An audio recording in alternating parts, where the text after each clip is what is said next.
Praise the Lord जी। सारे जय मसीह की। खुदा ਦਾ ਸ਼ੁਕਰ ਹੋ।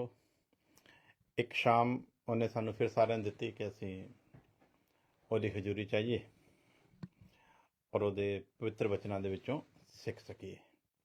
ਸੋ ਜੈਸਾ ਤੁਸੀਂ ਕੱਲ ਸੁਣਿਆ ਸੀ ਕਿ ਅਸੀਂ ਸਿੱਖ ਰਹੇ ਹਾਂ ਪ੍ਰਭੂ ਯਿਸੂ ਮਸੀਹ ਦੇ ਬਾਰੇ ਵਿੱਚ ਜੋ ਵੀ ਭਵਿੱਖਬਾਣੀਆਂ ਹੋਈਆਂ ਮਨੁੱਖ ਦੇ ਰੂਪ ਦੇ ਵਿੱਚ ਉਹਨੇ ਧਰਤੀ ਉੱਤੇ ਆਉਣਾ ਔਰ ਉਹਦੇ ਬਾਰੇ ਕਦੋਂ ਕਦੋਂ ਕਿਹੜੇ ਕਿਹੜੇ ਸਮੇਂ ਦੇ ਵਿੱਚ ਔਰ ਕਿਹੜੇ ਕਿਹੜੇ ਨਬੀਆਂ ਦੇ ਦੁਆਰਾ ਭਵਿੱਖਬਾਣੀਆਂ ਹੋਈਆਂ ਉਹਨੂੰ ਅਸੀਂ ਕੱਲ ਬੜੇ ਵਿਸਥਾਰ ਦੇ ਨਾਲ ਸਿੱਖਿਆ ਸੀਗਾ।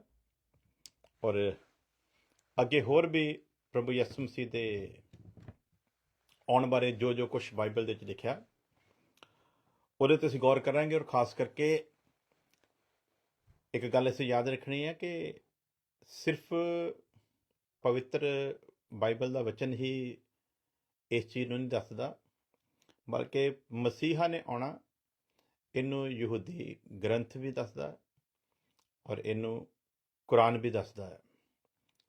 ਸੋ ਕੁਰਾਨ ਨੂੰ ਵੀ ਅਸੀਂ ਬਾਈਬਲ ਤੋਂ ਅਲੱਗ ਕਰਕੇ ਜਾਂ ਯਹੂਦੀਆਂ ਦੇ ਗ੍ਰੰਥਾਂ ਤੋਂ ਅਲੱਗ ਕਰਕੇ ਨਹੀਂ ਦੇਖ ਸਕਦੇ, ਕਿਉਂਕਿ ਅਬਰਾਹਮ ਦੇ ਵਿੱਚੋਂ ਨਿਕਲਣ ਦੇ ਕਾਰਨ ਸਾਰਿਆਂ ਦਾ ਇੱਕ ਦੂਸਰੇ ਨਾਲ ਤਾਲਮੇਲ ਆ।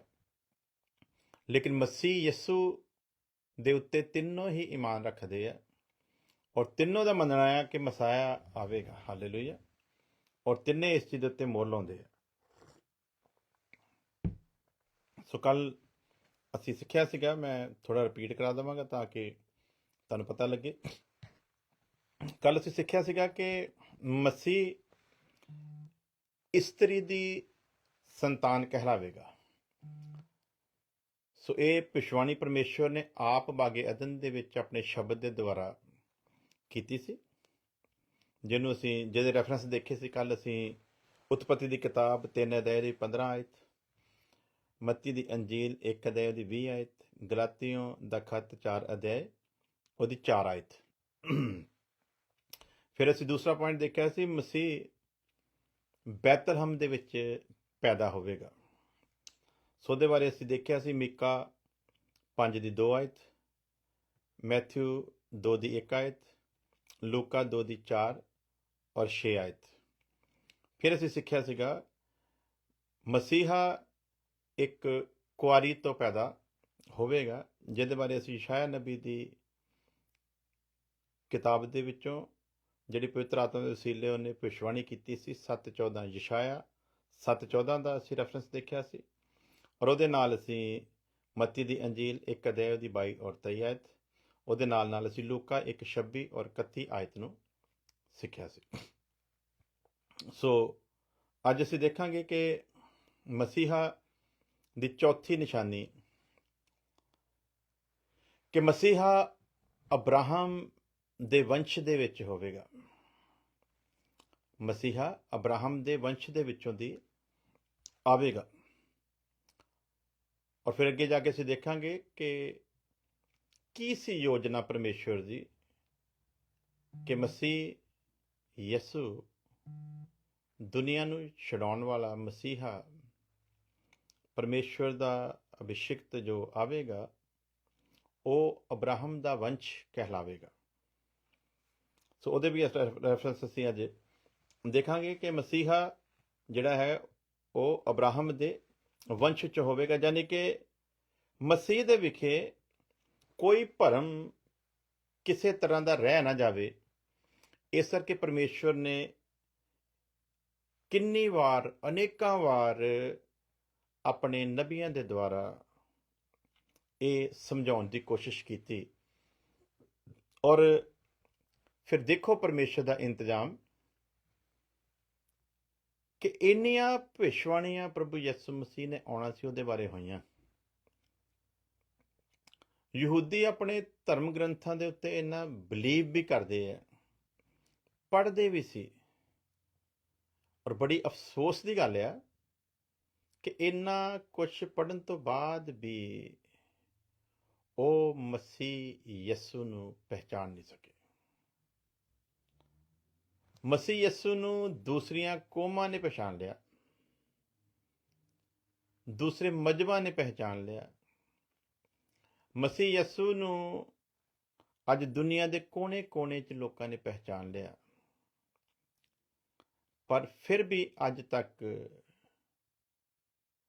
ਪੂਰੇ ਇਸਰਾਇਲੀ ਮਸੀਹ ਯਸੂ ਨੂੰ ਉਸ ਤਰ੍ਹਾਂ ਨਹੀਂ ਪਹਿਚਾਨ ਸਕੇ ਜਿਸ ਤਰ੍ਹਾਂ ਪੂਰੇ ਜਗਤ ਦੇ ਵਿੱਚ ਲੋਕਾਂ ਨੇ ਯਿਸੂ ਮਸੀਹ ਨੂੰ ਪਹਿਚਾਣਿਆ। ਔਰ ਇਹਦੇ ਬਾਰੇ ਵੀ ਬਾਅਦ 'ਚ ਅਸੀਂ ਸਿੱਖਾਂਗੇ ਰੋਮੀਓ ਦੇ ਖੱਤ ਦੇ ਵਿੱਚੋਂ ਕਿ ਵੀ ਪਰਮੇਸ਼ਵਰ ਦੀ ਹੀ ਇੱਕ ਯੋਜਨਾ ਸੀ ਔਰ ਪਰਮੇਸ਼ਵਰ ਦੇ ਇੰਤਜ਼ਾਮ ਦਾ ਹੀ ਇੱਕ ਹਿੱਸਾ ਸੀ। ਪਰਮੇਸ਼ਵਰ ਨੇ ਉਹਨਾਂ ਦੇ ਦਿਲਾਂ ਨੂੰ ਜੋ ਸਖਤ ਸਨ ਉਹਨਾਂ ਨੂੰ ਨਰਮ ਕਰਨ ਦੀ ਕੋਸ਼ਿਸ਼ ਨਹੀਂ ਕੀਤੀ, ਇਸ ਲਈ ਨਹੀਂ ਕੀਤੀ ਕਿ ਮਸੀਹ ਯਸੂ ਦੁਨੀਆ ਦੇ ਵਿੱਚ ਜਾਣਿਆ ਜਾਵੇ। ਮਸੀਹ ਯਸੂ ਸਿਰਫ ਇਸਰਾਏਲੀਆਂ ਦਾ ਹੋ ਕੇ ਨਾ ਰਹਿ ਜਾਵੇ, ਮਸੀਹ ਯਸੂ ਪੂਰੀ ਦੁਨੀਆ ਦੇ ਵਿੱਚ ਇਸ ਲਈ ਜਾਣਿਆ ਜਾਵੇ ਤਾਂ ਕਿ ਪਰਮੇਸ਼ਵਰ ਨੇ ਜਿਹੜੇ ਬੋਲ ਅਬਰਾਹਮ, ਇਸਹਾਕ ਔਰ ਯਾਕੂਬ ਦੇ ਨਾਲ ਕੀਤੇ ਸੀ, ਪਰਮੇਸ਼ਵਰ ਉਹਨਾਂ ਬੋਲਾਂ ਨੂੰ ਪੂਰਾ ਕਰੇ। ਜਦੋਂ ਅਸੀਂ ਉਤਪਤ ਦੀ ਕਿਤਾਬ ਜੈਨਸਿਸ ਨੂੰ ਪੜ੍ਹਦੇ ਹਾਂ, ਸਾਨੂੰ ਅਚਾਨਕ ਨਹੀਂ ਪਤਾ ਲੱਗਦਾ ਵੀ ਪਰਮੇਸ਼ਵਰ ਜਿਹੜੀ ਗੱਲ ਕਰ ਰਿਹਾ ਵੀ ਉਹ ਐਜ ਇੱਕ ਭਵਿੱਖਬਾਣੀ ਦੇ ਤੌਰ ਤੇ ਹੈ ਜਾਂ ਕਿ ਉਸ ਵਕਤ ਉਹ ਅਬਰਾਹਮ ਦੇ ਲਈ ਹੈ। ਕੀ ਉਹ ਭਵਿੱਖਬਾਣੀ ਦੇ ਤੌਰ ਤੇ ਹੈ ਜਾਂ ਕਿ ਸਿਰਫ ਔਰ ਸਿਰਫ ਉਹ ਆਇਜ਼ਕ ਇਸਹਾਕ ਦੇ ਲਈ ਹੈ? ਜਦੋਂ ਗੱਲ ਕਰਦਾ ਹੈ ਤੇ ਇੰਝ ਲੱਗਦਾ ਵੀ ਸ਼ਾਇਦ ਇਹ ਗੱਲ ਸਿਰਫ ਯਾਕੂਬ ਦੇ ਲਈ ਹੈ, ਲੇਕਿਨ ਜਦੋਂ ਉਹਨੂੰ ਭਵਿੱਖਬਾਣੀ ਦੇ ਰੂਪ ਵਿੱਚ ਦੇਖਦੇ ਹਾਂ, ਸਮਝਦੇ ਹਾਂ, ਗਹਿਰਾਈ ਦੇ ਨਾਲ ਅਧਿਐਨ ਕਰਦੇ ਹਾਂ, ਤੇ ਫਿਰ ਪਤਾ ਲੱਗਦਾ ਅਸਲ ਦੇ ਵਿੱਚ ਅਬਰਾਹਮ ਦੇ ਨਾਲ ਜਦੋਂ ਗੱਲ ਕਰ ਰਿਹਾ ਇਦਾਂ ਲੱਗਦਾ ਕਿ ਉਸ ਸਮੇਂ ਦੇ, ਉਸ ਪ੍ਰੈਜੈਂਟ ਸਮੇਂ ਦੇ ਵਿਖੇ ਗੱਲ ਆ। ਲੇਕਿਨ ਅੱਗੇ ਜਾ ਕੇ ਖੁਦਾ ਨੇ ਆਪਣੇ ਸੰਤਾਂ ਦੇ ਉੱਤੇ, ਰਸੂਲਾਂ ਦੇ ਉੱਤੇ ਪ੍ਰਗਟ ਕੀਤਾ ਕਿ ਉਹ ਸਿਰਫ ਉਸ ਸਮੇਂ ਵਾਸਤੇ ਨਹੀਂ ਬਲਕਿ ਆਉਣ ਵਾਲੀ ਪੀੜ੍ਹੀਆਂ ਦੇ ਲਈ ਸੀ, ਆਉਣ ਵਾਲੇ ਉਹਨਾਂ ਲੋਕਾਂ ਦੇ ਲਈ ਸੀ ਜਿਨ੍ਹਾਂ ਨੂੰ ਖੁਦਾ ਨੇ ਅਬਰਾਹਮ ਦੇ ਵੰਸ਼ ਦੇ ਵਿੱਚ ਸ਼ਾਮਲ ਕਰਨਾ ਸੀ। ਸੋ ਇਸ ਲਈ ਪਰਮੇਸ਼ਵਰ ਨੇ ਸਮੇਂ-ਸਮੇਂ ਦੇ ਉੱਤੇ ਅਲੱਗ-ਅਲੱਗ ਜਗ੍ਹਾ ਦੇ ਲੋਕਾਂ ਤੋਂ ਅਲੱਗ-ਅਲੱਗ ਸਮਿਆਂ ਦੇ ਉੱਤੇ ਪਰਮੇਸ਼ਵਰ ਨੇ ਇਹ ਸਭ ਕੁਝ ਬਾਰ-ਬਾਰ ਭਵਿੱਖਬਾਣੀਆਂ ਦੇ ਰੂਪ ਦੇ ਵਿੱਚ ਦੱਸਿਆ ਔਰ ਸਮਝਾਇਆ ਤਾਂ ਕਿ ਜਦੋਂ ਮਸੀਹਾ ਆਵੇ ਤੇ ਲੋਕ ਉਹਨਾਂ ਨਿਸ਼ਾਨੀਆਂ ਤੋਂ ਜਿਹੜੀਆਂ ਪਰਮੇਸ਼ਵਰ ਨੇ ਦਿੱਤੀਆਂ ਸਮਝ ਸਕਣ ਕਿ ਇਹ ਉਹੀ ਮਸੀਹੀ ਸੀ। ਇਸਰਾਏਲੀਆਂ ਦਾ ਮਨ ਸਖਤ ਆ ਕਿਉਂਕਿ ਇਸਰਾਏਲੀ ਮਸੀਹ ਨੂੰ ਇੱਕ ਰਾਜਾ ਦੇ ਰੂਪ 'ਚ ਦੇਖਣਾ ਚਾਹੁੰਦੇ ਆ। ਇਸਰਾਏਲੀ ਮਸੀਹ ਨੂੰ ਇਸ ਤਰ੍ਹਾਂ ਨਹੀਂ ਕਿ ਉਹ ਇੱਕ ਆਮ ਜਿਹੇ ਲੋਕਾਂ ਵਾਂਗਰ ਦਿਸੇ।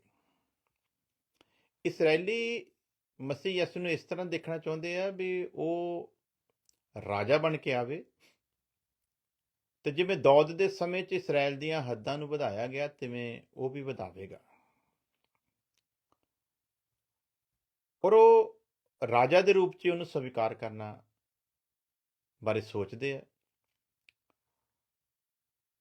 ਔਰ ਇਸੇ ਕਰਕੇ ਉਹ ਮਸੀਹ ਯਿਸੂ ਨੂੰ ਪਹਿਚਾਨ ਨਹੀਂ ਸਕੇ ਕਿਉਂਕਿ ਉੱਥੇ ਬੜੀਆਂ ਸਾਰੀਆਂ ਐਸੀਆਂ ਘਟਨਾਵਾਂ ਨੂੰ ਅਸੀਂ ਦੇਖਦੇ ਹਾਂ ਜੋ ਸਾਡੇ ਸਾਹਮਣੇ ਆਉਂਦੀਆਂ ਤੇ ਪਤਾ ਲੱਗਦਾ ਕਿ ਉਹ ਸਾਰਾ ਕੁਝ ਜਿਹੜਾ ਘਟਿਆ ਉਹਦੇ ਪਿਛਲਾ ਇੱਕ ਕਾਰਨ ਕੀ ਸੀ। ਜਿਵੇਂ ਅਸੀਂ ਦੇਖਦੇ ਹਾਂ ਕਿ ਇਸਰਾਏਲੀ ਨਹੀਂ ਪਹਿਚਾਨ ਸਕੇ। ਕਿਉਂ ਨਹੀਂ ਪਹਿਚਾਨ ਸਕੇ? ਕਿਉਂਕਿ ਬੈਤਲਹਮ ਦੇ ਵਿੱਚ ਪੈਦਾ ਹੋਣਾ ਹੈ।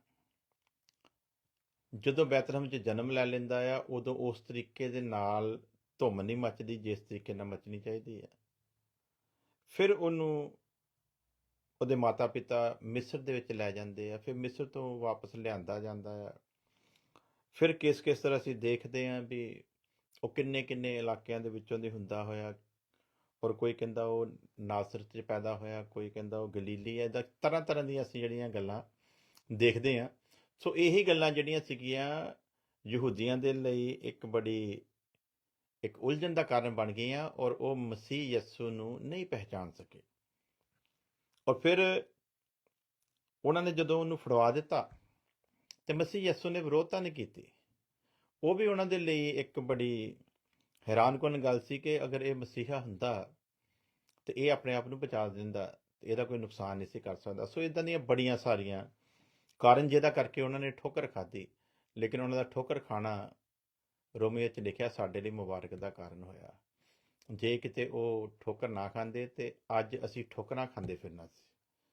ਸੋ ਇਹ ਪਰਮੇਸ਼ਰ ਦਾ ਅਨੁਗ੍ਰਹਿ ਆ ਕਿ ਮਸੀਹ ਯਿਸੂ ਪੂਰੀ ਦੁਨੀਆ ਦੇ ਵਿੱਚ ਜਾਣਿਆ ਜਾਵੇ, ਔਰ ਪੂਰੀ ਦੁਨੀਆ ਦੇ ਵਿੱਚ ਜਿੱਥੇ ਜਿੱਥੇ ਪਰਮੇਸ਼ਰ ਨੇ ਆਦ ਤੋਂ ਚੁਣੇ ਹੋਏ ਜਿਹੜੇ ਲੋਕ ਆ ਉਹਨਾਂ ਨੂੰ ਅਬਰਾਹਮ ਦੇ ਵੰਸ਼ ਦੇ ਵਿੱਚ ਇਕੱਠਾ ਕਰੇ, ਜਿਹਦਾ ਨਾਮ ਯਿਸੂ ਮਸੀਹ ਹੈ।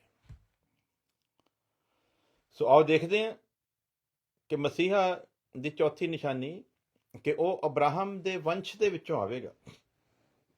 ਚੌਥੀ ਨਿਸ਼ਾਨੀ ਕੀ ਹੈ ਕਿ ਕੋਈ ਭੁਲੇਖੇ ਵਿੱਚ ਨਾ ਰਵੇ, ਉਹ ਕਿੱਥੋਂ ਆਵੇਗਾ? ਅਬਰਾਹਮ ਦੇ ਵੰਸ਼ ਦੇ ਵਿੱਚੋਂ ਆਵੇਗਾ। ਔਰ ਅਸੀਂ ਪੜ੍ਹਦੇ ਹਾਂ ਉਤਪਤੀ ਦੀ ਕਿਤਾਬ, ਉਹਦਾ 12 ਅਧਿਆਇ, ਉਹਦੀ 3 ਆਇਤ। उत्पत्ति 12 अध्याय ओदी 3 आयत। और जो तुझे आशीर्वाद दे उन्हें मैं आशीष दूंगा, और जो तुझे कोसे उसे मैं शाप दूंगा, और भूमंडल के सारे कुल तेरे द्वारा आशीष पाएंगे। ਅਸਲ ਵਿੱਚ ਅਸੀਂ ਜਦੋਂ ਇਸ ਵਚਨ ਨੂੰ ਦੇਖਦੇ ਹਾਂ ਸਾਨੂੰ ਇਦਾਂ ਲੱਗਦਾ ਵੀ ਪਰਮੇਸ਼ਰ ਅਬਰਾਹਮ ਨੂੰ ਆਸ਼ੀਸ਼ ਦੇ ਰਿਹਾ, ਲੇਕਿਨ ਜਿੱਥੇ ਇਹ ਗੱਲ ਅਬਰਾਹਮ ਦੇ ਲਈ ਆਸ਼ੀਸ਼ ਵਾਲੀ ਹੈ, ਉੱਥੇ ਇੱਕ ਗੱਲ ਸਾਡੇ ਸਾਹਮਣੇ ਜਿਹੜੀ ਖੁੱਲ੍ਹ ਕੇ ਆਉਂਦੀ, ਜਿਹੜੀ ਭਵਿੱਖਬਾਣੀ ਦੀ ਤੌਰ 'ਤੇ ਆ, ਉਹ ਇਹ ਆ ਕਿ ਧਰਤੀ ਦੇ ਸਾਰੇ ਕੁੱਲ, ਪੂਰੀ ਧਰਤੀ ਉੱਤੇ ਜਿੱਥੇ ਜਿੱਥੇ ਵੀ ਲੋਕ ਵੱਸਦੇ ਆ, ਕੌਮਾਂ, ਜਾਤਾਂ, ਮਜ਼ਹਬ, ਉਹ ਸਾਰੇ ਕੁੱਲ ਜਿਹੜੇ ਆ, ਉਹ ਸਾਰੇ ਘਰਾਣੇ ਜਿਹੜੇ ਆ, ਉਹ ਤੇਰੇ ਦੁਆਰਾ ਆਸ਼ੀਸ਼ ਪਾਉਣਗੇ। ਅਬਰਾਹਮ ਦੇ ਦੁਆਰਾ ਆਸ਼ੀਸ਼ ਪਾਉਣਗੇ ਦਾ ਮਤਲਬ ਯਿਸੂ ਮਸੀਹ ਅਬਰਾਹਮ ਦਾ ਵੰਸ਼ ਕਹਿਲਾਵੇਗਾ, ਔਰ ਮਸੀਹ ਯਿਸੂ ਦੇ ਵਿੱਚ ਪਰਮੇਸ਼ਰ ਸਾਰੀ ਦੁਨੀਆ ਦੇ ਕੁੱਲਾਂ ਨੂੰ, ਘਰਾਣਿਆਂ ਨੂੰ ਇਕੱਠਿਆਂ ਕਰੇਗਾ, ਔਰ ਉਹ ਸਾਰੇ ਮਿਲ ਕੇ ਅਬਰਾਹਮ ਦਾ ਵੰਸ਼ ਕਹਾਉਣਗੇ। ਇਹ ਤੇ ਇੱਕ ਆਸ਼ੀਸ਼ ਹੈ ਹੀ ਹੈ। ਇਹਦੇ ਨਾਲ ਨਾਲ ਧਰਤੀ ਦੇ ਸਾਰੇ ਕੁੱਲ ਤੇਰੇ ਦੁਆਰਾ ਆਸ਼ੀਸ਼ ਪਾਉਣਗੇ ਦਾ ਮਤਲਬ ਇਹ ਆ ਕਿ ਅਬਰਾਹਮ ਦੇ ਵੰਸ਼ ਦੇ ਵਿੱਚੋਂ ਮਸਾਇਆ ਆਵੇਗਾ। ਉਸ ਮਸਾਇਆ ਦੇ ਦੁਆਰਾ ਸਾਰੀ ਦੁਨੀਆ ਮਸੀਹ ਦੇ ਵਿੱਚ ਇਕੱਠੀ ਹੋਵੇਗੀ, ਔਰ ਉਹ ਸਾਰਿਆਂ ਦਾ ਮਸੀਹ ਦੇ ਵਿੱਚ ਇਕੱਠਾ ਹੋਣਾ ਪਰਮੇਸ਼ਰ ਦੀ ਇਸ ਆਸ਼ੀਸ਼ ਦੇ ਉੱਤੇ ਮੋਹਰ ਲਾਵੇਗਾ ਕਿ ਪਰਮੇਸ਼ਰ ਨੇ ਉਸ ਸਮੇਂ ਜਿਹੜੀ ਕੀਤੀ ਸੀ ਭਵਿੱਖਬਾਣੀ, ਉਹਨੂੰ ਦੁਨੀਆ ਪੂਰਾ ਹੁੰਦਿਆਂ ਦੇਖੇਗੀ, ਜਦੋਂ ਲੋਕ ਉਸ ਸ਼ਖਸੀਅਤ ਦੇ ਉੱਤੇ ਈਮਾਨ ਲਿਆਉਣਗੇ ਜਿਹਨੂੰ ਪਰਮੇਸ਼ਰ ਮਸੀਹ ਦੇ ਰੂਪ ਦੇ ਉੱਤੇ ਧਰਤੀ ਉੱਤੇ ਭੇਜੇਗਾ, ਤਾਂ ਕਿ ਕੋਈ ਭਰਮ ਬਾਕੀ ਰਹਿ ਨਾ ਜਾਵੇ। ਇਹਦੇ ਉੱਤੇ ਇੱਕ ਹੋਰ ਆਇਤ ਮੋਹਰ ਲਾਉਂਦੀ ਆ, ਉਤਪਤੀ ਦੀ ਕਿਤਾਬ, ਉਹਦਾ 22 ਅਧਿਆਇ, ਉਹਦੀ 18 ਆਇਤ। ਪ੍ਰਿਥਵੀ ਕੀ ਸਾਰੀ ਜਾਤੀਆਂ, ਪਹਿਲਾਂ ਵੀ ਅਸੀਂ ਪੜ੍ਹ ਲਿਆ, ਔਰ ਭੂਮੰਡਲ ਕੇ ਸਾਰੇ ਕੁੱਲ ਤੇਰੇ ਦੁਆਰਾ ਆਸ਼ੀष ਪਾएंगे। दूसरा मसीह ਦੀ ਜਿਹੜੀ ਨਿਸ਼ਾਨੀ, और पृथ्वी की सारी जातियां अपने को तेरे वंश के कारण धन्य मानेंगी।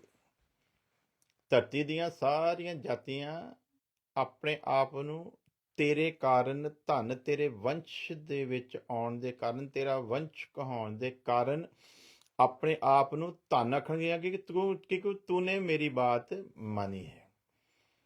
ਸੋ ਇਹ ਵੀ ਇੱਕ ਭਵਿੱਖਬਾਣੀ ਸੀ ਕਿ ਧਰਤੀ ਦੀਆਂ ਸਾਰੀਆਂ ਕੌਮਾਂ ਆਪਣੇ ਆਪ ਨੂੰ ਇਸ ਲਈ ਧਨ ਮੰਨਣਗੀਆਂ ਕਿਉਂਕਿ ਉਹਨਾਂ ਦੀ ਗਿਣਤੀ ਅਬਰਾਹਮ ਦੇ ਵੰਸ਼ ਦੇ ਵਿੱਚ ਹੋਵੇਗੀ, ਔਰ ਉਹ ਅਬਰਾਹਮ ਦਾ ਵੰਸ਼ ਯਿਸੂ ਮਸੀਹ ਹੈ। ਸੋ ਇਹ ਮਸਾਇਆ ਦੀ ਇੱਕ ਨਿਸ਼ਾਨੀ ਸੀ, ਜਿਹੜੀ ਭਵਿੱਖਬਾਣੀ ਦੇ ਰੂਪ ਦੇ ਵਿੱਚ ਅਸੀਂ ਚੌਥੀ ਭਵਿੱਖਬਾਣੀ ਦੇ ਰੂਪ ਵਿੱਚ ਦੇਖਦੇ ਹਾਂ। ਔਰ ਫਿਰ ਇਹਦੇ ਨਾਲ ਨਾਲ ਅਸੀਂ ਦੇਖਦੇ ਹਾਂ ਇਹ ਪੂਰੀ ਕਿਵੇਂ ਹੁੰਦੀ ਹੈ। ਇਹ ਤੇ ਪੁਰਾਣੇ ਨਿਯਮ ਦੇ ਵਿੱਚ ਦੱਸਿਆ ਗਿਆ ਨਾ। ਇਹਨੂੰ ਫਿਰ ਮੱਤੀ ਦੀ ਅੰਜੀਲ ਜਦੋਂ ਅਸੀਂ ਪੜ੍ਹਦੇ ਹਾਂ, ਉਹਦਾ 1 ਅਧਿਆਇ, ਉਹਦੀ 1 ਆਇਤ। इब्राहिम की संतान, दाऊद की संतान, यीशु मसीह की वंशावली, यानी कि ਉਹ ਆਸ਼ੀਸ਼, ਉਹ ਭਵਿੱਖਬਾਣੀ ਜਿਹੜੀ ਅਬਰਾਹਮ ਦੇ ਵੇਲੇ ਪਰਮੇਸ਼ਵਰ ਨੇ ਆਉਣ ਵਾਲੇ ਕੁੱਲਾਂ ਦੇ ਲਈ ਕੀਤੀ ਸੀ, ਔਰ ਜਿਹੜੀ ਭਵਿੱਖਬਾਣੀ ਸੀ ਕਿ ਮਸੀਹ ਕੌਣ ਹੋਵੇਗਾ, ਉਹਦੀ ਪਹਿਚਾਣ ਕੀ ਹੋਵੇਗੀ, ਉਹਦੇ ਬਾਰੇ ਮੱਤੀ ਦੀ ਇੰਜੀਲ ਨੂੰ ਜਦ ਅਸੀਂ ਪੜ੍ਹਦੇ ਹਾਂ ਤੇ ਲਿਖਿਆ, ਅਬਰਾਹਮ ਕੀ ਸੰਤਾਨ, ਦੌਦ ਕੀ ਸੰਤਾਨ, ਯੀਸ਼ੂ ਮਸੀਹ ਕੀ ਵੰਸ਼ਾਵਲੀ। ਯਾਨੀ ਕਿ ਇਹ ਜਿਹੜਾ ਯੀਸ਼ੂ ਮਸੀਹ ਆ ਜਿਹਦੀ ਵੰਸ਼ਾਵਲੀ ਲਿਖੀ ਜਾ ਰਹੀ ਹੈ ਕੌਣ ਆ? ਮੱਤੀ ਵੀ ਪਰਮੇਸ਼ਵਰ ਦੇ ਪਵਿੱਤਰ ਆਤਮਾ ਦੀ ਪ੍ਰੇਰਨਾ ਨਾਲ ਜਦੋਂ ਲਿਖਦਾ ਤੇ ਉਹ ਲੋਕਾਂ ਨੂੰ ਇਹ ਜਾਣੂ ਕਰਾਉਣਾ ਚਾਹੁੰਦਾ ਵੀ ਮਸੀਹ ਅਸਲ ਦੇ ਵਿੱਚ ਹੈ ਕੌਣ ਆ, ਇਹ ਕਿਵੇਂ ਆਇਆ ਆ, ਔਰ ਇਹਦੇ ਬਾਰੇ ਕਿਵੇਂ ਪਰਮੇਸ਼ਵਰ ਦੀਆਂ ਭਵਿੱਖਬਾਣੀਆਂ ਸੀਗੀਆਂ। ਔਰ ਉਹਨੂੰ ਮੱਤੀ ਨੇ ਕਲੀਅਰ ਕਰ ਦਿੱਤਾ ਕਿ ਇਹ ਜਿਹੜੀ ਯੀਸ਼ੂ ਮਸੀਹ ਦੀ ਵੰਸ਼ਾਵਲੀ ਹੈ, ਇਹਦੀ ਬੈਕਗਰਾਉਂਡ ਜਿਹੜੀ ਆ, ਅਬਰਾਹਮ ਕੀ ਸੰਤਾਨ, ਦੌਦ ਕੀ ਸੰਤਾਨ, ਯੀਸ਼ੂ ਮਸੀਹ ਕੀ ਵੰਸ਼ਾਵਲੀ। ਇਹਦੀ ਪਹਿਚਾਣ ਸੀ ਮਸੀਹ ਦੇ ਧਰਤੀ ਦੇ ਉੱਤੇ ਆਉਣ ਦੇ ਲਈ। ਇਹ ਪਹਿਚਾਣ ਸੀ ਕਿ ਉਹ ਕੌਣ ਕਹਿਲਾਵੇਗਾ, ਉਹ ਦੌਦ ਦੀ ਸੰਤਾਨ ਕਹਿਲਾਵੇਗਾ, ਉਹ ਅਬਰਾਹਮ ਦਾ ਵੰਸ਼ ਕਹਿਲਾਵੇਗਾ। ਸੋ ਇਹਦੇ ਨਾਲ ਨਾਲ ਇੱਕ ਹੋਰ ਜਿਹੜੀ ਆਇਤ ਆ ਰੋਮੀਓ 9:5 ਇਹਨੂੰ ਕਲੀਅਰ ਕਰਦੀ ਹੈ, ਜਿਹੜੀਆਂ ਅਸੀਂ ਭਵਿੱਖਬਾਣੀਆਂ ਉੱਪਰ ਪੜ੍ਹੀਆਂ ਉਤਪਤ 12:2 ਔਰ 22:18 ਦੀਆਂ। ਉਹਦੇ ਉੱਤੇ ਰੋਮੀਓ ਦੇ ਖੱਤ ਵਿੱਚ ਵੀ ਇਸ ਚੀਜ਼ ਉੱਤੇ ਮੋਹਰ ਲੱਗਦੀ ਹੈ। खुदा ਦਾ दास संत पौलुस पवित्र आत्मा की प्रेरणा के नाल लिखदा, पुरखे भी उन्हीं के हैं और मसीह भी शरीर के भाव से उन्हीं में से हुआ, जो सब के ऊपर परम परमेश्वर युगान युग धन्य है, आमीन। सो प्यारे अजीजो, जदों मसीह दे विखे कोई डिबेट करने लई आवे ना, ਤੁਸੀਂ ਆਪਣੇ ਆਪ ਨੂੰ ਇਸ ਰੀਤੀ ਨਾਲ ਤਿਆਰ ਰੱਖੋ ਔਰ ਬੜੇ ਅਦਬ ਦੇ ਨਾਲ ਤੁਸੀਂ ਬੜੀ ਤਸੱਲੀ ਦੇ ਨਾਲ ਵਿਦ ਰੈਫਰੈਂਸ ਤੁਸੀਂ ਸਾਹਮਣੇ ਵਾਲੇ ਦਾ ਮੂੰਹ ਬੰਦ ਕਰ ਸਕਦੇ ਹੋ ਜੇ ਤੁਸੀਂ ਕਲਾਮ ਨੂੰ ਬਰੀਕੀ ਦੇ ਨਾਲ ਜਾਣਦੇ ਹੋ। ਸੋ ਪਿਆਰੇ ਖੁਦਾਵੰਦ ਖੁਦਾ ਦਾ ਅਸੀਂ ਧੰਨਵਾਦ ਕਰਦੇ ਹਾਂ ਕਿ ਜਿਹਨੇ ਆਪਣੇ ਆਤਮਾ ਦੇ ਦੁਆਰਾ ਆਪਣੇ ਰਸੂਲਾਂ ਨਬੀਆਂ ਉੱਤੇ ਇਹਨਾਂ ਚੀਜ਼ਾਂ ਨੂੰ ਪ੍ਰਗਟ ਕੀਤਾ ਔਰ ਫਿਰ ਸਾਨੂੰ ਪੜ੍ਹਨ ਦਾ ਮੌਕਾ ਮਿਲਾ ਤੇ ਪਵਿੱਤਰ ਆਤਮਾ ਨੇ ਹੀ ਸਾਨੂੰ ਇਹ ਸਾਰੀਆਂ ਚੀਜ਼ਾਂ ਸਮਝਾਈਆਂ ਤਾਂ ਕਿ ਹਰ ਗੱਲ ਦੇ ਉੱਤੋਂ ਪੂਰਾ ਪਰਦਾ ਚੁੱਕਿਆ ਜਾਵੇ।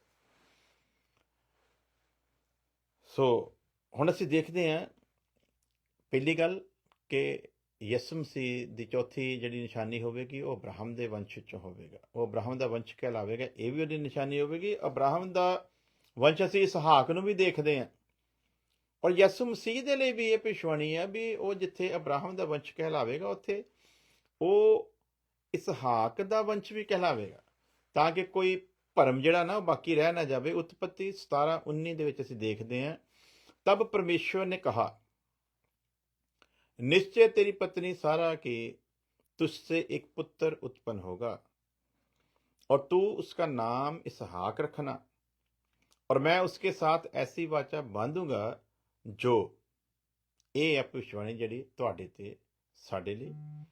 और फिर मसीह दे आउण बारे जी हो रही भविष्यवाणी, उसके साथ ऐसी वाचा बांधूंगा जो उसके पश्चात उसके वंश के लिए युग युग की वाचा होगी। सो ਉਹ ਵਾਚਾ ਜਿਹੜੀ ਪਰਮੇਸ਼ਰ ਬੰਨਦਾ ਪਹਿਲਾਂ ਅਬਰਾਹਮ ਦੇ ਨਾਲ, ਫਿਰ ਕਹਿੰਦਾ ਮੈਂ ਤੇਰੇ ਪੁੱਤਰ ਦੇ ਨਾਲ, ਤੇ ਉਹਦੇ ਪਛਾਤ ਮਤਲਬ ਆਉਣ ਵਾਲੀਆਂ ਪੀੜ੍ਹੀਆਂ ਦੇ ਨਾਲ ਵੀ ਹੋਵੇਗੀ ਔਰ ਇਹ ਨਿਸ਼ਾਨੀ ਹੋਵੇਗੀ। ਔਰ ਅਸੀਂ ਇਹਨੂੰ ਬਖੂਬੀ ਪੜ੍ਹਦੇ ਹਾਂ ਕਿ ਉਸਕੇ ਵੰਸ਼ ਕੇ लिए युग युग की वाचा होगी। ਇਹਦੇ ਨਾਲ ਇੱਕ ਹੋਰ ਭਵਿੱਖਬਾਣੀ ਹੋਈ ਉਤਪਤੀ 21:12 ਦੇ ਵਿੱਚ, तब परमेश्वर ने इब्राहिम से कहा, उस लड़के और अपनी दासी के कारण तुझे बुरा न लगे, जो बात सारा तुझसे कहे उसे मान, क्योंकि जो तेरा वंश कहलाएगा सो इसहाक ही से चलेगा। सो इत्थे क्लीयर करदा परमेश्वर मसीह दे आउण दे बारे, मसीह दे आउण दी निशानी, कि किते गलती दे नाल कल नूं उठ के कह देवे भी वो तो इशमाइल दे वंश विचों आया। इसलिए कहना तेनों ये गल बुरी ना लगे, मैं तेनों क्लीयर कर दिना कि वो वंश जिहड़ा आ वो की कहलाएगा, क्योंकि जो तेरा वंश कहलाएगा सो इसहाक ही से चलेगा। और असीं देखते हैं इसहाक यानी वायदे दी संतान, ਤੇ ਵਾਅਦੇ ਦੀ ਸੰਤਾਨ ਦੇ ਨਾਲ ਹੀ ਸਾਰੇ ਵਾਅਦੇ ਆ। ਜਦੋਂ ਅਸੀਂ ਦੇਖਦੇ ਆ ਨਾ ਕਿ ਖੁਦਾ ਨੇ ਕਿਵੇਂ ਕਿਵੇਂ ਇਹ ਸਾਰਾ ਜਿਹੜਾ ਕਲੌਕ ਚਲਾਇਆ, ਉਹਦੇ ਸਾਡੇ ਸਾਹਮਣੇ ਇੱਕ ਜਿਹੜੀ ਗੱਲ ਖੁੱਲ੍ਹ ਕੇ ਆਉਂਦੀ ਉਹ ਇਹ ਹੈ ਨਬੀ ਦੀ ਪਹਿਚਾਣ। ਜਿਹੜਾ ਵੀ ਨਬੀ ਇਸ ਰੌਂਡ ਦੇ ਵਿੱਚੋਂ ਆਵੇਗਾ ਉਹਦੀ ਪਹਿਚਾਣ ਹੋਵੇਗੀ, ਉਹਦੀ ਬੈਕਗਰਾਉਂਡ ਜਿਹੜੀ ਆ ਉਹ ਅਬਰਾਹਮ ਦੇ ਨਾਲ ਤਾਲੁਕ ਰੱਖਦੀ ਹੋਵੇਗੀ। ਸੋ ਮੁਹੰਮਦ ਰਸੂਲ ਦੇ ਬਾਰੇ ਲੋਕ ਦੱਸਦੇ ਕਿ ਉਹ ਅੱਲਾ ਦਾ ਸਭ ਤੋਂ ਪਿਆਰਾ ਤੇ ਆਖਰੀ ਰਸੂਲ ਸੀ। ਲੇਕਿਨ ਇੱਥੇ ਆ ਕੇ ਗੱਲ ਜਿਹੜੀ ਆ ਉਹ ਫਿਰ ਸਾਬਤ ਕਰਨੀ ਔਖੀ ਹੋ ਜਾਂਦੀ ਹੈ ਕਿ ਕਿਸੇ ਵੀ ਤਰ੍ਹਾਂ ਮੁਹੰਮਦ ਰਸੂਲ ਅਬਰਾਹਮ ਦੇ ਵੰਸ਼ ਦੇ ਵਿੱਚੋਂ ਸਿੱਧ ਨਹੀਂ ਹੁੰਦਾ। ਤੇ ਖੁਦਾ ਦਾ ਇਹ ਪ੍ਰੋਮਿਸ ਹੈ ਕਿ ਉਹ ਜੋ ਕੁਝ ਵੀ ਕਰੇਗਾ ਉਹ ਅਬਰਾਹਮ ਦੇ ਕੁੱਲ ਦੇ ਵਿੱਚੋਂ ਦੀ ਲਿਆਉਂਦੇ ਕਰੇਗਾ। ਇਸ ਕਰਕੇ ਅੱਜ ਸਾਡੇ ਵਿੱਚੋਂ ਦੀ ਵੀ ਜੋ ਕੁਝ ਕਰਨਾ ਨਾ, ਜਿਵੇਂ ਇਸਹਾਕ ਵਾਅਦੇ ਦੀ ਸੰਤਾਨ ਆ, ਉਸੇ ਤਰ੍ਹਾਂ ਪਰਮੇਸ਼ਵਰ ਨੇ ਸਾਨੂੰ ਗੋਦ ਲਿਆ ਔਰ ਸਾਨੂੰ ਵਾਅਦੇ ਦੀ ਸੰਤਾਨ ਆਪਣੇ ਘਰ ਦੇ ਵਿੱਚ ਜਨਮ ਲੈਣ ਦਾ ਮੌਕਾ ਦਿੱਤਾ, ਔਰ ਅਸੀਂ ਉਸੇ ਤਰ੍ਹਾਂ ਵਾਅਦੇ ਦੀ ਸੰਤਾਨ ਆ। ਇਸ ਕਰਕੇ ਅਬਰਾਹਮ ਦਾ ਵੰਸ਼ ਕਹਿਲਾਉਂਦੇ ਆ। ਅਬਰਾਹਮ ਦੇ ਵੰਸ਼ ਤੋਂ ਬਾਹਰ ਹੋ ਕੇ ਪਰਮੇਸ਼ਵਰ ਕੋਈ ਕੰਮ ਕਰਦਾ ਹੀ ਨਹੀਂ, ਕਿਉਂਕਿ ਵਾਅਦੇ ਦਾ ਯੁੱਗ ਹੀ ਉਤੋਂ ਸ਼ੁਰੂ ਹੁੰਦਾ ਹੈ। ਔਰ ਪਰਮੇਸ਼ਵਰ ਨੂੰ ਅੱਜ ਤੱਕ ਆਪਣੇ ਕੀਤੇ ਹੋਏ ਸਾਰੇ ਵਾਅਦੇ ਯਾਦ ਹੈ। ਸੋ ਅੱਗੇ ਵਧਦੇ ਹਾਂ। ਇਹ ਦੋ ਆਇਤਾਂ ਜਿਹੜੀਆਂ ਅਸੀਂ ਪੜ੍ਹੀਆਂ, ਉਤਪਤ 17:19 ਔਰ 21:12, ਇਹਨੂੰ ਫਿਰ ਕਲੀਅਰ ਕਰਦਾ ਹੈ ਲੂਕਾ ਕਿ ਇਹ ਜਿਹੜੀਆਂ ਪਿਛਵਾਣੀਆਂ ਹੋਈਆਂ ਸੀਗੀਆਂ ਉਹ ਨਿਊ ਟੈਸਟਮੈਂਟ 'ਚ ਕਿਵੇਂ ਅਸੀਂ ਇਹਨਾਂ ਦੇ 'ਤੇ ਮੋਹਰ ਲੱਗਦੀ ਦੇਖਦੇ ਹਾਂ। ਲੂਕਾ 3:34 ਦੇ ਵਿੱਚ, ਜਿਵੇਂ ਅਸੀਂ ਹੁਣ ਪੜ੍ਹ ਰਹੇ ਹਾਂ, ਸਿੱਖ ਰਹੇ ਹਾਂ ਕਿ ਪਹਿਲਾਂ ਆਪਾਂ ਸਿੱਖਿਆ ਕਿ ਯਿਸੂ ਮਸੀਹ ਅਬਰਾਹਮ ਦੇ ਵੰਸ਼ 'ਚੋਂ ਹੋਵੇਗਾ। ਫਿਰ ਅਸੀਂ ਸਿੱਖ ਰਹੇ ਹਾਂ ਕਿ ਯਿਸੂ ਮਸੀਹ ਇਸਹਾਕ ਦੇ ਵੰਸ਼ ਦਾ ਕਹਿਲਾਵੇਗਾ। ਫਿਰ ਅੱਗੇ ਅਸੀਂ ਸਿੱਖਾਂਗੇ ਯਿਸੂ ਮਸੀਹ ਯਕੂਬ ਦੇ ਵੰਸ਼ ਦਾ, ਯਾਨੀ ਕਿ ਨਿਸ਼ਾਨੀਆਂ ਉਹ ਮਸੀਹ ਜਿਹਦੇ ਆਉਣ ਦੀ ਭਵਿੱਖਬਾਣੀ ਪਰਮੇਸ਼ਵਰ ਨੇ ਬਾਗੇ ਅਦਨ ਦੇ ਵਿੱਚ ਆਦਮ ਨੂੰ ਬਾਗੇ ਅਦਨ 'ਚੋਂ ਕੱਢਦੇ ਵਕਤ ਕੀਤੀ। ਉਹ ਭਵਿੱਖਬਾਣੀ ਕਿਵੇਂ ਕਿਵੇਂ ਪੂਰੀ ਹੁੰਦੀ, ਉਹਦੀਆਂ ਨਿਸ਼ਾਨੀਆਂ ਜਿਹੜੀਆਂ ਅਸੀਂ ਕਿਵੇਂ ਪੂਰੀਆਂ ਹੁੰਦੀਆਂ ਦੇਖਦੇ ਹਾਂ, ਉਸ ਚੀਜ਼ ਨੂੰ ਅਸੀਂ ਸਿੱਖ ਰਹੇ ਹਾਂ। ਔਰ ਲੂਕਾ ਲਿਖਦਾ 3:34 ਦੇ ਵਿੱਚ, ਵੈ इसहाक का, वह इब्राहिम का, और वह तेरे का, और वह नहौर का। यानी कि कौन है ये? जिस मसीह ਦੇ ਬਾਰੇ ਅਸੀਂ ਸਿੱਖ ਰਹੇ ਹਾਂ, ਉਸ ਮਸੀਹ ਦੇ ਬਾਰੇ ਕੀ ਲਿਖਿਆ ਹੈ? ਉਹ ਇਸਹਾਕ ਦੇ ਵੰਸ਼ ਦੇ ਵਿੱਚੋਂ ਆਵੇਗਾ। ਯਾਨੀ ਕਿ ਕੋਈ ਐਸਾ ਡਾਟ ਵਾਲੀ ਗੱਲ ਰਹਿ ਨਹੀਂ ਜਾਵੇਗੀ ਜਿੱਥੇ ਕੋਈ ਕਿੰਤੂ ਪਰੰਤੂ ਹੋਵੇ। ਔਰ ਫਿਰ ਅਸੀਂ ਦੇਖਦੇ ਹਾਂ ਉਹ ਯਕੂਬ ਦੇ ਵੰਸ਼ ਦਾ ਕਹਿਲਾਵੇਗਾ। गिनती 24:17 ਚ ਲਿਖਿਆ, मैं उसको देखूंगा तो सही, मैं उसे देखूंगा तो सही परंतु अभी नहीं, मैं उसको निहारूंगा तो सही परंतु समीप होके नहीं, यकूब में से एक तारा उदय होगा। डॉट वाला कोई काम नहीं, शक की तो कोई गुंजाइश है ही नहीं। ਇੰਨੀਆਂ ਕੁ ਨਿਸ਼ਾਨੀਆਂ ਪਰਮ ਪਿਤਾ ਪਰਮੇਸ਼ਵਰ ਨੇ ਦਿੱਤੀਆਂ ਤਾਂ ਕਿ ਕੋਈ ਮਸੀਹ ਦੇ ਉੱਤੇ ਉਂਗਲੀ ਨਾ ਚੁੱਕ ਸਕੇ। ਤੇ ਫਿਰ ਵੀ ਕਈ ਵਾਰ ਜਦੋਂ ਮੈਂ ਆਪਣੇ ਮਸੀਹੀ ਲੋਕਾਂ ਨੂੰ, ਪ੍ਰਚਾਰਕਾਂ ਨੂੰ ਕਿਸੇ ਦੇ ਸਾਹਮਣੇ ਝੂਠਾ ਹੁੰਦਿਆਂ ਦੇਖਦਾ ਤੇ ਫਿਰ ਬੜਾ ਖੂਨ ਖੌਲਦਾ, ਕਿਉਂਕਿ ਵਚਨ 'ਚ ਲਿਖਿਆ ਉਹ ਸਭੇ ਪਰਮੇਸ਼ਵਰ ਦੇ ਸਿਖਾਏ ਹੋਏ ਹੋਣਗੇ। ਤੇ ਪਰਮੇਸ਼ਵਰ ਦੇ ਸਿਖਾਏ ਹੋਏ ਇਹ ਦਾਅਵਾ ਜਿਹੜੇ ਕਰਦੇ ਕਿ ਅਸੀਂ ਪਰਮੇਸ਼ਵਰ ਦੇ ਸਿਖਾਏ ਹੋਏ ਹਾਂ, ਜਦੋਂ ਫਿਰ ਉਹਨਾਂ ਨੂੰ ਲੋਕਾਂ ਦੇ ਸਾਹਮਣੇ ਝੂਠਿਆਂ ਹੁੰਦਿਆਂ ਵੇਖੀਦਾ, ਫਿਰ ਮਨ ਬੜਾ ਦੁਖਦਾ। ਫਿਰ ਕਈ ਵਾਰੀ ਗੁੱਸਾ ਵੀ ਆਉਂਦਾ, ਕ੍ਰੋਧ ਵੀ ਆਉਂਦਾ ਕਿ ਜੇ ਤੁਹਾਨੂੰ ਪਰਮੇਸ਼ਵਰ ਦਾ ਵਚਨ ਸੁਣਾਉਣ ਦਾ ਸ਼ੌਕ ਵੀ ਆ, ਜੇ ਤੁਹਾਨੂੰ ਪਰਮੇਸ਼ਵਰ ਦਾ ਵਚਨ ਸੁਣਾਉਣ ਦਾ ਚਾਅ ਵੀ ਚੜ੍ਹਿਆ, ਤੇ ਘੱਟੋ ਘੱਟ ਕਿਸੇ ਉਸਤਾਦ ਦੇ ਤਾਬੇ ਹੋ ਕੇ ਕੁਛ ਸਿੱਖ ਲਓ। ਤੇ ਅਗਿਆਨਤਾ ਵਸ਼ ਵੀ ਕਹਿ ਦਿੰਦੇ ਆ ਜੀ ਪਵਿੱਤਰ ਆਤਮਾ ਸਿਖਾਉਂਦਾ। ਵਚਨ ਕਹਿੰਦਾ ਜਿਸਕੇ ਪਾਸ ਹੈ ਉਸੇ ਦਿया जाएगा, जिसके पास नहीं है उससे जो उसके पास है वो भी ले लिया जाएगा। ਸੋ ਪਿਆਰੇ ਅਜੀਜ਼ੋ, ਜਦੋਂ ਅਸੀਂ ਇਹ ਕਹਿੰਦੇ ਨਾ ਕਿ ਪਵਿੱਤਰ ਆਤਮਾ ਸਾਨੂੰ ਸਿਖਾਉਂਦਾ ਆ, ਸਾਨੂੰ ਕਿਸੇ ਮਨੁੱਖ ਦੀ ਲੋੜ ਨਹੀਂ ਕਿ ਸਾਨੂੰ ਸਿਖਾਵੇ, ਉੱਥੇ ਯਾਦ ਰੱਖਿਓ ਇਫਸੀਓਂ 4:11 ਦੀ ਆਇਤ ਨੂੰ, ਕਿ ਪਰਮੇਸ਼ਵਰ ਨੇ ਆਪ ਹੀ, ਪਵਿੱਤਰ ਆਤਮਾ ਨੇ ਆਪ ਹੀ ਕਈਆਂ ਨੂੰ ਰਸੂਲ, ਕਈਆਂ ਨੂੰ ਨਬੀ, ਕਈਆਂ ਨੂੰ ਪ੍ਰਚਾਰਕ, ਕਈਆਂ ਨੂੰ ਪਾਸਟਰ ਤੇ ਕਈਆਂ ਨੂੰ ਉਸਤਾਦ ਕਰਕੇ ਦੇ ਦਿੱਤਾ। ਜਦੋਂ ਅਸੀਂ ਕਹਿੰਦੇ ਨਾ ਕਿ ਪਵਿੱਤਰ ਆਤਮਾ ਸਿਖਾਉਂਦਾ, ਤੇ ਫਿਰ ਸਿੱਖੋ ਨਾ। ਪਵਿੱਤਰ ਆਤਮਾ ਨੇ ਤੁਹਾਨੂੰ ਸਿਕਸ਼ਕ ਦਿੱਤੇ ਆ, ਉਹਨਾਂ ਦੇ ਤਾਬੇ ਹੋ ਕੇ ਪਰਮੇਸ਼ਵਰ ਦੇ ਵਚਨ ਨੂੰ ਪਹਿਲਾਂ ਸਿੱਖਣਾ, ਫਿਰ ਉਹਨਾਂ ਤੋਂ ਸਿੱਖ ਕੇ ਜਿਹੜਾ ਅੱਗੇ ਵਧੂਗਾ ਤੇ ਫਿਰ ਉਹ ਨਾਲ ਤੇ ਹਮੇਸ਼ਾ ਰਹਿਣਗੇ ਨਹੀਂ। ਉਸਤਾਦ, ਗੁਰੂ, ਪਾਸਟਰ ਸਾਡੇ ਨਾਲ ਹਮੇਸ਼ਾ ਨਹੀਂ ਰਹਿਣਗੇ, ਪਰ ਪਵਿੱਤਰ ਆਤਮਾ ਦੀ ਕੀ ਮਨਸ਼ਾ ਹੈ? ਪਹਿਲਾਂ ਅਸੀਂ ਉਹਨਾਂ ਤੋਂ ਸਿੱਖਿਆ ਪਾਈਏ। ਯਿਸੂ ਮਸੀਹ ਖੁਦ ਸਿਖਾ ਰਿਹਾ ਸੀ ਇਸਰਾਇਲ ਨੂੰ, ਯਿਸੂ ਮਸੀਹ ਖੁਦ ਸਿਖਾ ਰਿਹਾ ਸੀ ਮਨੁੱਖ ਦੇ ਰੂਪ ਦੇ ਵਿੱਚ। ਤਾਂ ਵੀ ਯਿਸੂ ਮਸੀਹ ਕਹਿ ਰਿਹਾ, ਆ ਜਿਹੜੇ ਫੱਕੀ ਫਰੀਸੀ ਆ ਨਾ, ਇਹਨਾਂ ਦੇ ਕੋਲ ਗਿਆਨ ਬੜਾ, ਉਹ ਤੁਸੀਂ ਲੈ ਲਓ, ਪਰ ਇਹਨਾਂ ਜਿਹੇ ਕੰਮ ਨਾ ਕਰੋ। ਸੋ ਪਿਆਰੇ ਅਜੀਜ਼ੋ, ਪਵਿੱਤਰ ਆਤਮਾ ਨੇ ਦਿੱਤੇ ਇਹ 5 ਕਿਸਮ ਦੇ ਸੇਵਕ। ਇਹਨਾਂ ਦੇ ਤਾਬੇ ਹੋ ਕੇ ਪਹਿਲਾਂ ਸਿੱਖੀਏ। ਸਿੱਖ ਕੇ ਜਦੋਂ ਨਿਕਲਾਂਗੇ ਫਿਰ ਸਿੱਖੇ ਹੋਇਆਂ ਨੂੰ ਪਵਿੱਤਰ ਆਤਮਾ ਸਿਖਾਵੇਗਾ। ਕਿਉਂ ਸਿਖਾਵੇਗਾ? ਕਿਉਂਕਿ ਪਵਿੱਤਰ ਆਤਮਾ ਬਖੂਬੀ ਜਾਣਦਾ ਆ, ਇਹਨਾਂ ਨੇ ਮੇਰੀ ਪਹਿਲੇ ਹੁਕਮ ਨੂੰ ਪੂਰਾ ਕੀਤਾ ਹੈ। ਜਿਹੜੇ ਮੈਂ ਰਸੂਲ, ਨਬੀ, ਪ੍ਰਚਾਰਕ, ਪਾਸਟਰ, ਉਸਤਾਦ ਦਿੱਤੇ, ਇਹਨਾਂ ਨੇ ਪਹਿਲਾਂ ਆਪਣੇ ਆਪ ਨੂੰ ਉਹਨਾਂ ਦੇ ਤਾਬੇ ਰੱਖਿਆ, ਫਿਰ ਪਵਿੱਤਰ ਆਤਮਾ ਸਿਖਾਉਂਦਾ। ਤੇ ਜਿਹੜੇ ਇਹਨਾਂ ਦੇ ਤਾਬੇ ਰਹਿਣਾ ਨਹੀਂ ਚਾਹੁੰਦੇ ਜਾਂ ਨਹੀਂ ਹੋਣਾ ਚਾਹੁੰਦੇ, ਉਹ ਪਵਿੱਤਰ ਆਤਮਾ ਦਾ ਵਿਰੋਧ ਕਰਦੇ ਆ, ਉਹ ਪਵਿੱਤਰ ਆਤਮਾ ਦਾ ਸਾਹਮਣਾ ਕਰਦੇ ਆ। ਇਸ ਕਰਕੇ ਇਹੋ ਜਿਹੇ ਫਿਰ ਘਮੰਡੀਆਂ ਨੂੰ ਪਰਮੇਸ਼ਵਰ ਦਾ ਆਤਮਾ ਕਦੇ ਸਿਖਾਉਂਦਾ ਨਹੀਂ। ਸੋ ਦੇਖਦੇ ਆ कि वो कौन होगा? यकूब में से एक तारा उदय होगा और इस्राएल में से एक राज्य दंड उठेगा जो मोआब की उलंगों को चूर कर देगा, जो सब दंगा करने वालों को गिरा देगा। प्यारे अजीजो, इत्थे पिछवाणी की हुंदी देखदे असीं, यकूब में से एक तारा उदय होगा।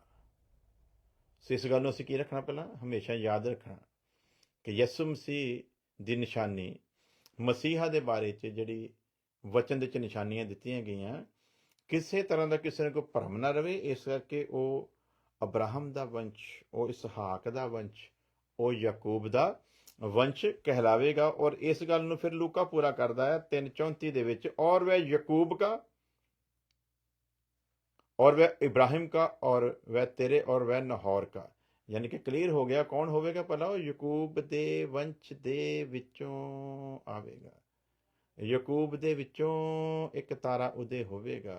ਇਹ ਉਸ ਮਸੀਹਾ ਦੀ ਨਿਸ਼ਾਨੀ ਹੋਵੇਗੀ। ਔਰ ਇਹਨੂੰ ਲੂਕਾ ਨੇ ਵੀ ਫਿਰ ਕਲੀਅਰ ਕੀਤਾ ਹੈ ਕਿ ਉਹ ਕੌਣ ਸੀਗਾ। ਫਿਰ ਮੱਤੀ ਨੇ ਵੀ 1:2 'ਚ ਲਿਖਿਆ, इब्राहिम से इसहाक उत्पन्न हुआ, इसहाक से यकूब उत्पन्न हुआ, यकूब से यहूदा और उसके भाई पैदा हुए।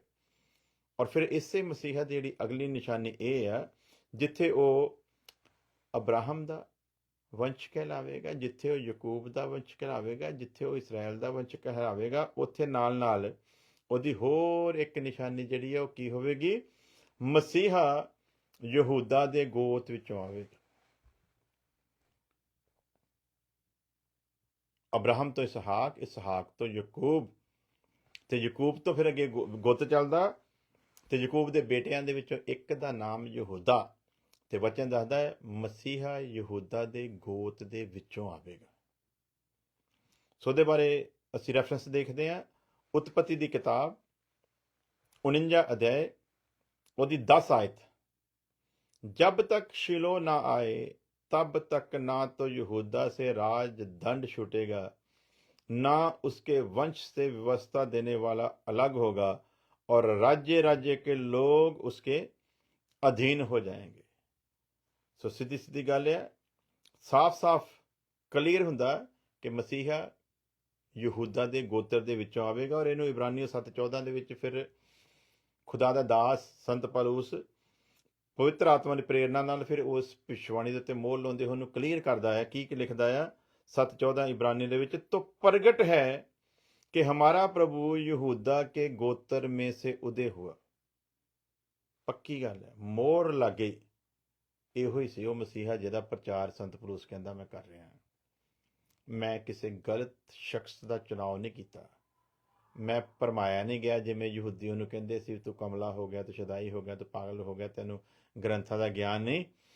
ਉਹ ਇੱਥੇ ਮੋਹਰ ਲਾਉਂਦਾ ਹੈ ਜਿਹੜਾ ਗ੍ਰੰਥਾਂ ਨੂੰ ਪੂਰੀ ਤਰ੍ਹਾਂ ਜਾਣਨ ਵਾਲਾ ਸੀ, ਜਿਹਨੇ ਕਿਹਾ ਸੀ ਸ਼ਰ੍ਹਾ ਦੀ ਪੁੱਛੋ ਤੇ ਨਿਰਦੋਸ਼। ਉਸ ਸਮੇਂ ਦੇ ਗਿਆਨਵਾਨਾਂ ਦੇ ਵਿੱਚ, ਯਹੂਦੀਆਂ ਦੇ ਵਿੱਚ ਜਿਹੜੇ ਆਪਣੇ ਨੂੰ ਗਿਆਨਵਾਨ ਸਮਝਦੇ ਸੀ ਨਾ, ਉਹਨਾਂ ਦੇ ਵਿੱਚ ਵੀ ਉਹ ਬਹੁਤ ਵੱਡੀ ਪੈਠ ਰੱਖਦਾ ਸੀ, ਵਚਨ ਦਾ ਗਿਆਤਾ ਸੀ, ਵਚਨ ਨੂੰ ਜਾਣਨ ਵਾਲਾ ਸੀ।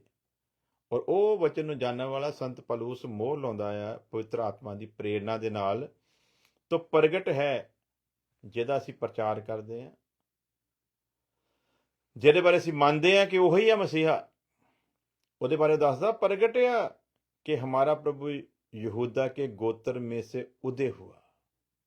पक्की गल है, कहना जो 49:10 उत्पत्ति च लिखा गया वो पक्की गल है। और इस गोत्र के विषय में मूसा ने याजक पद की कुछ चर्चा नहीं की। इत्थे क्लीयर करता है कि प्रभु यसु मसीह किहड़े गोत्र दे विच यहूदा दे। कहना मूसा ने भी इदां दी कोई गल कीती नहीं कि यहूदा दे विचों भी कोई याजक दे लई कोई चर्चा नहीं की कि कोई चुनिया जाएगा। लेकिन यसु मसीह नूं असीं महायाजक के रूप दे विच भी वेखदे हां। ये भी उस मसीहा की निशानी सी, क्योंकि महायाजक ते वरे एक बारी लहू लैके पश्चाताप दे लई लहू लैके जांदा सी। पर मसीह यसु दे बारे लिखिया वो मेमणिया दा लहू नहीं, बल्कि वो अपना ही लहू लैके इक्को वार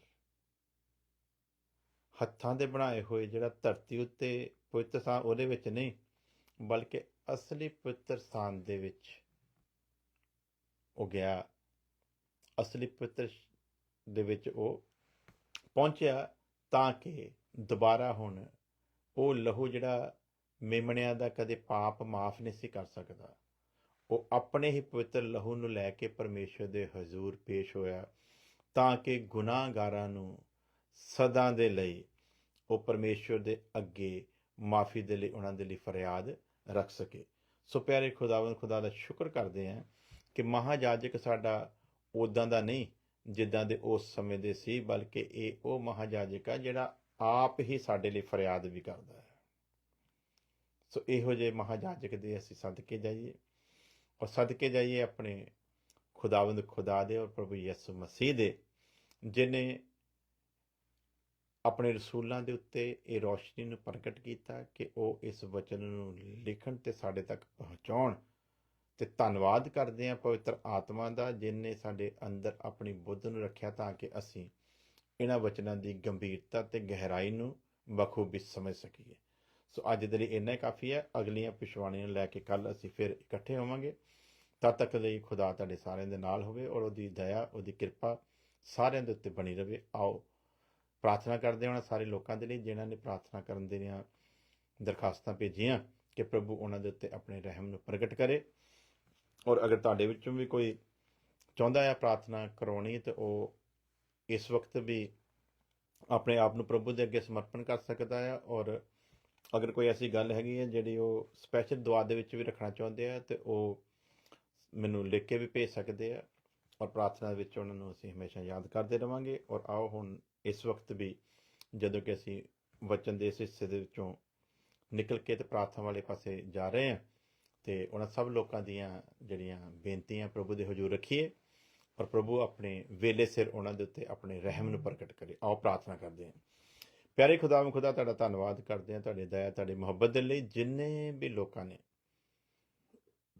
प्रार्थना करने दे लई कहा खुदावंद, उस सारे लोगों नूं तेरे तख्त दे अगे लैके आउने, नाम बनाम सारे नूं तेरे अगे पेश करते हैं, और तेरे वड्डे अनुग्रह नूं, तेरे फजल नूं, तेरी दया नूं तेरे लोगों के लिए मंग लेने खुदावंद। अगर कोई बीमारी तो परेशान है तुसीं शिफा दिओ, अगर कोई दुष्शक्तियां दे जकड़े हुए है तुसीं पूर्ण छुटकारा दिओ खुदावंद। अगर कोई परेशानी लाचारी विच अपनी सामर्थ दिओ खुदावंद, ताकि हर तरह की कमजोरी लाचारी दे उत्ते फतह पाउंदे हुए तेरे लोग फतहमंद होण खुदावंद, और तेरा रहम तेरे लोगों ते हमेशा बनिया रहे। साडी प्रार्थना सुनो, कबूल करो मसीह यसु दे नाम दे विच, आमीन।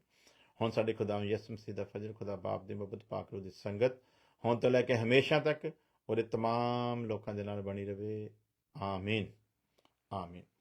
सो खुदा तुहानूं सारिआं नूं बड़ी बरकत देवे। सेम टाइम कल न्यूयॉर्क टाइम रात के 10 बजे और इंडिया का टाइम 8:30 बजे। असीं इस तरह अगर खुदा दी ਦਇਆ ਬਣੀ ਰਵੇ ਔਰ ਪ੍ਰਭੂ ਦੀ ਆਮਦ 'ਚ ਦੇਰੀ ਹੈ ਔਰ ਪ੍ਰਭੂ ਸਾਨੂੰ ਜ਼ਿੰਦਗੀ ਦੇ ਸਾਹ ਬਖਸ਼ੇ। ਤੇ ਇਸੇ ਤਰ੍ਹਾਂ ਅਸੀਂ ਕੱਲ ਫਿਰ ਸੇਮ ਟਾਈਮ ਦੇ ਉੱਤੇ ਖੁਦਾ ਦੇ ਵਚਨ ਨੂੰ ਸਿੱਖਣ ਦੇ ਲਈ ਇਕੱਠੇ ਹੋਵਾਂਗੇ। ਉਦੋਂ ਤਦ ਤੱਕ ਲਈ ਖੁਦਾ ਤੁਹਾਡੇ ਸਾਰਿਆਂ ਦੇ ਨਾਲ ਹੋਵੇ, ਸੰਭਾਲ ਕੇ ਰੱਖੇ। ਔਰ ਜਿਹੜਾ ਵੀ ਵਚਨ ਤੁਸੀਂ ਸੁਣਦੇ ਹੁੰਦੇ ਹੋ ਉਹਨੂੰ ਸ਼ੇਅਰ ਜ਼ਰੂਰ ਕਰਿਆ ਕਰੋ ਤਾਂ ਕਿ ਬਹੁਤੇ ਲੋਕਾਂ ਤੱਕ ਪਹੁੰਚ ਸਕੇ ਔਰ ਸੱਚਾਈ ਲੋਕਾਂ ਤੱਕ ਪ੍ਰਗਟ ਹੋਵੇ ਔਰ ਲੋਕ ਮਸੀਹ ਦੇ ਵਚਨ ਤੋਂ ਤਾਕਤ ਪਾ ਕੇ ਹਰੇਕ ਚੁਣੌਤੀ ਦਾ ਸਾਹਮਣਾ ਕਰਨ ਵਾਲੇ ਬਣਨ। ਖੁਦਾ ਤੁਹਾਨੂੰ ਬੜੀ ਬਰਕਤ ਦੇਵੇ। ਸਾਰਿਆਂ ਨੂੰ ਜੈ ਮਸੀਹ ਕੀ ਜੀ।